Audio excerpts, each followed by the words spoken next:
Hi everyone, sorry the lighting is really bad in here. I only have one light bulb right now. But I figured that I'd do a quick video before I go to work. Because then I'd have to film later, then I have to drag myself to the library. So maybe this can just take the hours upon hours to upload while I am working. So I'm here to do a Tuesday Talks video. Tuesday Talks, that is a Goodreads group created by Mrs. J. Rod Reads and Bookworms Buddy. And this topic I'm kind of rewording a bit because I'm only talking about one specific book, one specific trilogy right now. When I finish more series, yada yada yada, everything, I'll probably make another video expanding on this, but for right now, I'm just going to do this one. The topic is, what books would you like to see have prequels? And for me, that definitely is the Hunger Games trilogy. I am a pretty big fan of it, among other things I like, but that is something I've recently finished and something that's recently been fresh in my memory from the last year or so between the books and the movies and stuff. And while the series itself is fantastic, like all things created by man, or in this case woman, whatever, it has its flaws.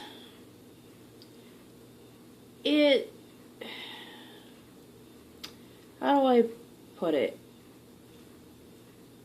It had great characters, and I love the fact that she went into some background of these characters, and the book gives a little bit more background on Panem than the movies do. Now, the movies did a great thing where they expanded beyond Katniss's vision, I guess you would say, and to other things. However, neither book nor movie really gave a true, oh my god, I'm sorry, I think that's my freaking eye.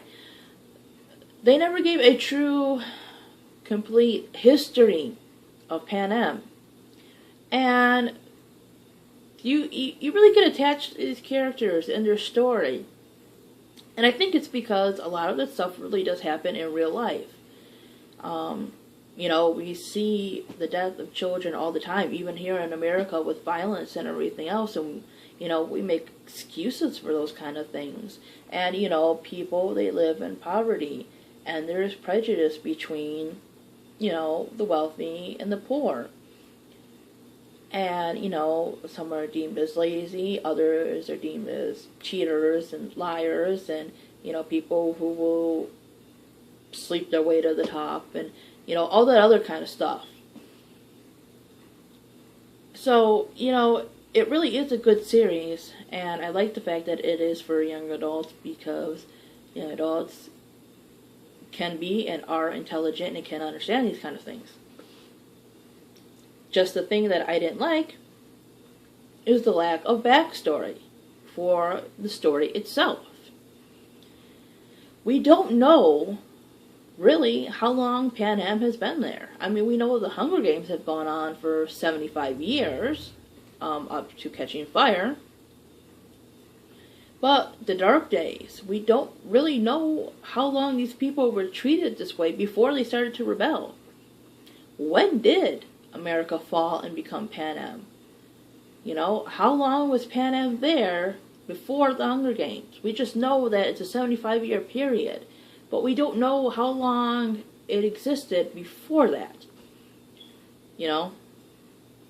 It could have been made 100 years before that, or two, sometime in the distant future. But the story is kind of going back. And President Snow, yes, he's pretty much the bad guy, but the thing is, other people in this capital are supporting this. They are betting on children. They are taking bets on which children will live and die. So, the thing is, I get that most books have their sole villain and everything, the main bad guy. But really, 75 years would have made President Snow a child. If anything, if he was even alive, because we really don't know exactly how old he is, when these games were started. That means pretty much it's most likely that another person created these games. Because even in the Capitol, people aren't immortal. Yeah, they have surgeries and stuff to make them look younger and this and that, but they still can die. You know, that was never put in the book that they live forever. So, he had to be a kid. So, while yes, he's the bad guy in the books itself, really the true evil person is the one who created this. The person who decided that it was going to be okay, an okay punishment, an okay sporting event, whatever the hell you want to call this, for people to watch children kill each other on big screen TVs. So who was it? Who was the president that started this? In fact, how do people elect their leaders and stuff, if they even have elections or whatever? I'm pretty sure probably only the Capitol people would be allowed to, if they did vote. So how are leaders, you know, put into office, I guess? What about the other characters? You know, I want to know about their histories. I was very disappointed in the Catching Fire movie when the second quarter call wasn't in there. I wanted to see Hamich's games. Just because of the way they describe them in the book. Just the characters, Haymitch, Effie, Cinna definitely. He's a capital citizen, and there's Plutarch. What made them decide that this wasn't right? I mean, obviously, no person, no race, religion, whatever, all think the same in a group. But, you know, you grow up with certain things and stuff, and you either are absorbed within it, you rise above it, you know, etc. So, what made them decide that this wasn't right? Was it just part of their personalities? Do they have other families who follow them and maybe they were killed or punished by the Capitol? Because we know Avoxes are there, the two children that were running from the Capitol who looked like Capitol citizens that were mentioned in the book. You know? Was there, you know, a kind of rebellion thing maybe even in the Capitol? You know, were there ever protesters to this thing? There's just so much you really think about in the story.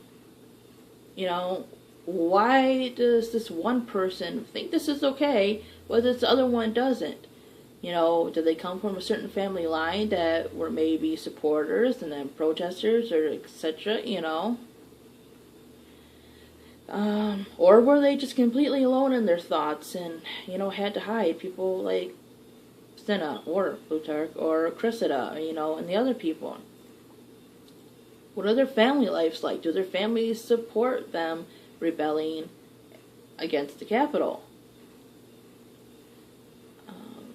You know, it's just a whole bunch of stuff that she really could have written in. Or she could write just a prequel and everything. That would be just awesome. A miniseries on TV would be awesome. Like, the beginning games and everything. I think you can, like, really get, like, creative and that kind of stuff. And, yeah. That would be pretty cool to see.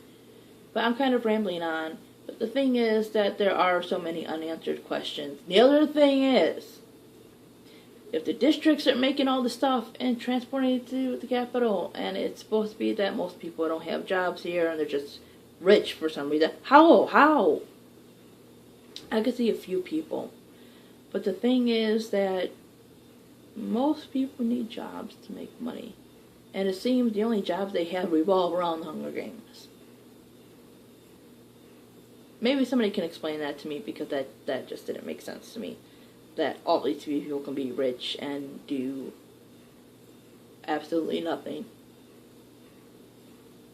So, yep, there's my Tuesday Talks video. I hope you enjoyed, and sorry for the ramble.